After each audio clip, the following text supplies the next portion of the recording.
Right now, we cross to Ekurhuleni, east of Johannesburg, where the ANC's national spokesperson is briefing the media. Just show that they know why they are attending this conference. We had met as the steering committee of conference to consider some of the issues that plenary had raised. At the conclusion of that engagement of the steering committee, the PEC, or rather the provincial officials, had requested us to provide the necessary guidance and make sure that we save conference, we don't allow conference to collapse. We engage with everyone here to make sure that this conference becomes successful. We've already received feedback from some of the provincial officials suggesting that indeed when plenary resumes, it will be able to conclude with what was the outstanding business of this 14th provincial conference. We have said as members of the National Executive Committee who are deployed to this 14th provincial conference that we too are going to do everything else we can in our power to make sure that the quality of debates, of resolutions coming out of this conference reflects that the program of unity and renewal here in the province of Gauteng is indeed on course. We are also going to participate in efforts to make sure that we bring all of the comrades, the delegates that are here together. Because the strength and possibility of us again continuing to govern our people beyond 2024 depends on this conference, the unity of members of the African National Congress, because they are the ones who must go to the ground and galvanize the much needed support for the African National Congress. So we are quite serious as the NEC, and we are quite committed to fostering the much needed unity of our people. We must, of course, caution. We did get reports earlier that there were some who, unauthorized, of course, were speaking to yourselves, trying to drive very destructive narratives. We can say here on record that they were not sanctioned to talk to the media. They don't have authority to do so.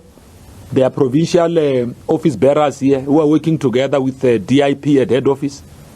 And we will not allow anyone, regardless of what positions they might have held in the ANC in the past, to do things that bring the ANC to disrepute. Because if such acts or conducts continue, they may force the ANC to invoke Rule 25, just dealing with the discipline of cadres of the African National Congress. We're quite serious about maintaining order in the African National Congress. No one just does as they like here in the organization. The reason why our delegates, our branch delegates who are attending this conference go through a tedious, tiresome process of BGMs, sometimes having to reconvene more than 2 times, sometimes having to appear before dispute resolution committees, is because our systems are tight. We are a self-respecting organization. Those that come into the fold of the ANC have got to understand that being a member of the ANC is actually a privilege that we must embrace with great honor. Because this is the organization of Nelson Mandela, whom we are celebrating this month. It's the organization of Oliver Tambo. It's an organization of many other great freedom fighters that the country celebrates at all times. And to really make sure that we hold on to their own legacy, we have to make sure that this inheritance that they left with us and the people of South Africa is not made to collapse by individuals' conduct. All of our members must display selflessness, show character, and high regard for all the rules of the African National Congress that guide the discipline of our members and all of that. So when we reconvene plenary, we will effectively provide that guidance that plenary had requested to us to provide when they broke into commissions. So conference is going to conclude with its business. And when they conclude, Gauteng, when they rise out of this conference, Gauteng will be having a provincial executive committee of the ANC. And they will be able to discharge all of the resolutions that will come out of here to make sure that we make Gauteng an even much better place for the citizens of this province. We're encouraged by the cooperation displayed by the provincial office bearers, the conduct of the delegates themselves, and we are hoping that they will be able to conclude what they came here to do. We just felt we must give members of the media that kind of an update without really going into much details. If there are questions that members of the media might want to pose for clarity, the floor is open. Yes. So, Mr. Mabe, and please, we just need clarity on this issue. Yes. We're not fighting as members of the media, but you talk about, issues that were raised in plenary. And when speaking to some delegates, the issue of the quarantine votes, yet again, I know during the week you had said that the ANC is tasked with that matter, you're dealing with the matter. Did you discuss this matter? What was the way forward? Because I know the steering committee met, but please take us into confidence. What actually happened? Will this issue be resolved? Will those quarantine votes be open? Will plenary probably vote on it? Just please give us clarity on that. Thank you. No, it's not a matter that really requires us to fight. As you say, you want clarity. So we can clarify you, on the famous issues of the quarantine branches. The steering committee was seized with that matter. It was raised in plenary. Plenary requested the steering committee to provide guidance. We will be giving that guidance to plenary. So it's not a matter that it's not a matter that breaks the life of conference. So we'll be able to deal with that issue and we'll be able to provide the necessary clarity. So... apologies if I went in there. Linda Bushet from ENCA. I just want to get a sense really in terms of engagements there, because I know some of the people that are in that steering committee are from the NEC. Is there any concession that is being made by the NEC to say that they might have proceeded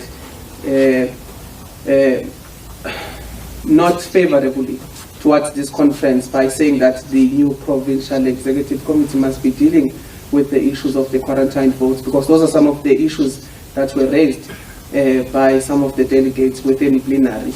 And also perhaps it's asked by Natasha, but I want to get a sense in terms of what are the timelines that we're looking at, because time is of the essence. It's the second time that this conference reconvenes and resumes. So what are the timelines in terms of ensuring that you are successfully able to complete this conference with a new complement of the NEC? And I know the part about some of the important discussions has, in fact, after the adjournment, be attended to.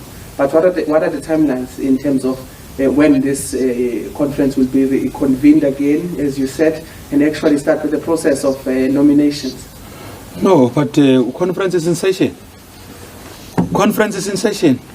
I'm not sure which conference. Conference is in session. I can clarify, if you want me to clarify. That's fine. No. Let me answer what I've understood, so that if you need to clarify holistically, you do so.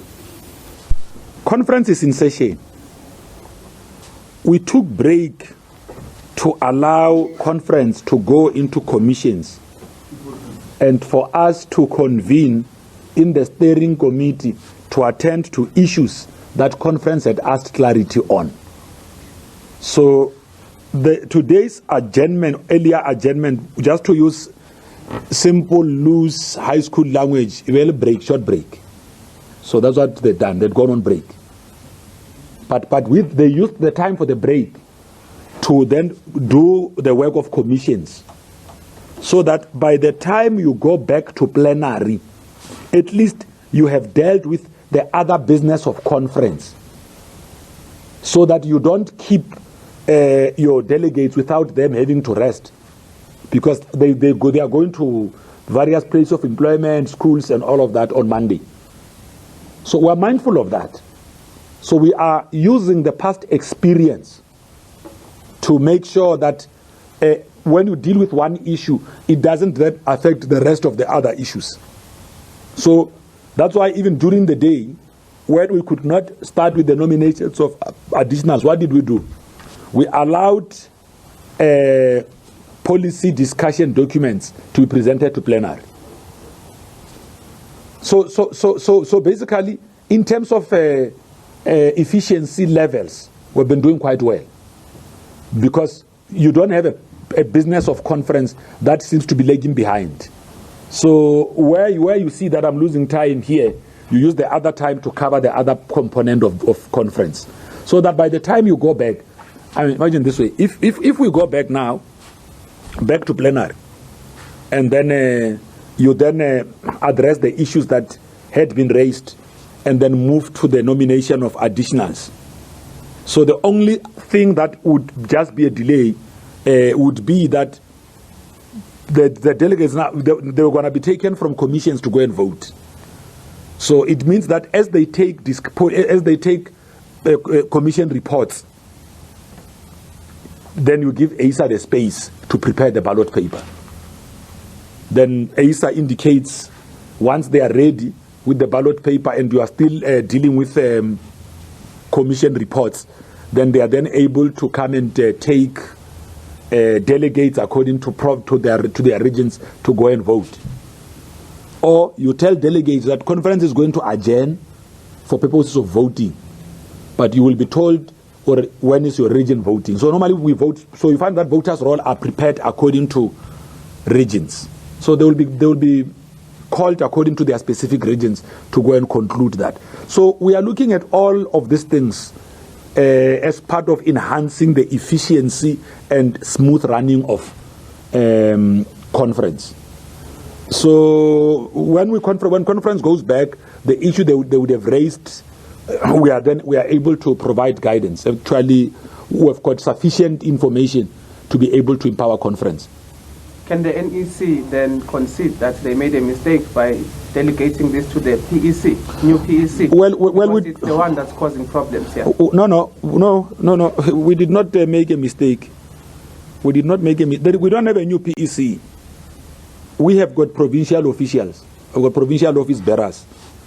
What they did themselves, I mean, it's also very possible that there's a question of time. Remember that we concluded the NEC on the 24th in the wee hours, and on the very 24th morning time, the PEC of Gauteng had convened. The very same day, conference of Gauteng was starting. They had convened at the same venue of conference. This was weeks after, Mr. Mabe, I should say, this was weeks after the Ekurhuleni region set and announced their leadership and had this issue of the quarantined votes. So while you say that it happened, yes, at the conference venue a night before, but this issue was for weeks hanging until they had to decide. Well, you see, we're at a provincial conference. This is the space of the provincial conference. Matters of Ekurhuleni regional conference, including quarantined votes, their status and all of that, and all other related issues, have been referred back to the PEC. It is the Provincial Executive Committee that decided to defer this to the incoming PEC. The NEC didn't say that. But that's what you communicated. You said you met until the early hours of the morning, and then you decided, because this was escalated to the NEC to say they must sort it out. But a PEC that is non-existent at this stage. No, but Lundugut, so that we avoid a dialogue, because the millions of viewers back at home are watching this with great interest. So we must give them assurance. You see, so on the 24th of June 2022, which was on a Thursday, Gauteng province had a provincial executive committee. On the 24th, they had the provincial executive. So basically, whatever, if because we had written to them and we gave them the options available. If when they said on the 24th, took whatever decision that, okay, let's open the quarantine branches of votes of Ekurhuleni, it would have been their own decision. We didn't say, there was no rider in the statement of the Special National Executive Committee that it must be the incoming PEC. We did not say that. We said, that's why even the letter that came from the Treasurer General on behalf of the Secretary General's office was not addressed to TK Ngiza. It was addressed to Jacob Kawe, who was Secretary at the time. So the Gauteng had a provincial executive committee. The PEC of Gauteng was only disbanded on the 25th, if I recall well. So they were only disbanded just after credentials were adopted, which was on the 25th of June. So on the 24th, the structure was there.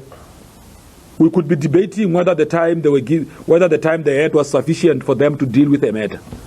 But if you, by your own admission, say that the issue has been on the table for 2 weeks, and why it was on the table for 2 weeks, it was to enable the NEC, which had put up that task team led by Comrade Jeff Khadebe, to conclude with that investigation. Because we take issues seriously, especially issues that have got to do with the bearing on the outcomes of conferences. They don't want you to just take a rush shortcut. You will do mistakes. You ought to show your structures that you are paying greater attention on the issues that are brought. Because conferences have got their own life. Especially conferences that happen at the year when the ANC must also convene nationally. So, there are quite a number of things that are happening there. There could be interests and all of that. Whether if this province goes this way, as an NEC member, does it now mean that I'm coming back to work, or will I be out? So there's a number of factors that you find around these conferences. But what we always encourage is that we who are NEC members or who are in the leadership structures must do everything to unite our conferences. We must make sure that they are not about who wins. The ANC must emerge a winner in every conference of the African National Congress. It must be the ANC and the ANC only that emerges a victor. Because all right, and that's where we're going to leave it. That's the ANC's national spokesperson addressing the media at the moment in Ekurhuleni, east of Johannesburg, essentially saying that the conference is on track and that the ANC's NEC members that are there to help and guide in dealing with some of the issues. But unity is the big issue that he wants to drive home, and that there have been some people, he said, who've been spreading a disruptive narrative at speaking to the media, but he says that the party will deal with this kind of ill discipline. We'll keep